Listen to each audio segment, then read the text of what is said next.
Hi, I'm Jason Carnell, and thank you for visiting my website. Today I'd like to talk to you a little bit about DUI law in the state of Georgia. You see, there's a lot about DUI that seems to be common knowledge in our popular culture. For example, most people, if asked, what's the one thing you know about DUI if you're charged with it, would probably say something like, don't blow. Now this is pretty good advice, but unfortunately when it gets to that point, you're already in handcuffs and on the way to jail. The police officer has made the decision to arrest you based on his or her observations. Furthermore, some of the evidence he or she will then use against you in court is very difficult to respond to. Now, what I'm specifically referring to are the results of your field sobriety test, and more specifically, the eye exam given to DUI suspects. This exam is known as the Horizontal Gaze Nystagmus test. The reason this test is so important is twofold.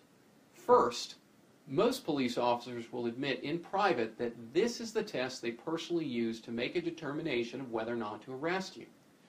The reason for that is that nystagmus, which is an involuntary jerking of the eyes, is not dependent on how much the suspect is used to drinking. While this test is nowhere near 100% accurate, the impact alcohol has on that involuntary jerking of the eyes is not something that can be controlled. As I mentioned before, the test is nowhere near 100% accurate. As with everything else in life, different people are affected differently by alcohol, and this is certainly true for nystagmus as well. Furthermore, nystagmus is not easily observed. Most police officers are given exactly 2 training opportunities in controlled environments prior to being released on the public to make arrests based on their observations. Now, needless to say, this inexperience and the absence of someone double-checking their observations leads to many false arrests. I have personally been through this exact same training, and nystagmus is a highly ambiguous clue whose severity is very difficult to determine. The second reason I feel this test is so important is because the results cannot be observed on camera. This allows law enforcement to exaggerate their observations to justify their decision to make an arrest. As such, should an officer testify that he observed 6 out of 6 clues for the HGN test, he can then testify that based on his or her training or experience, that your blood alcohol level was 0.10 or higher.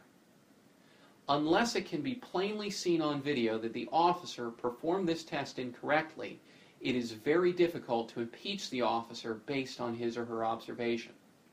This brings us back to that common knowledge about DUIs.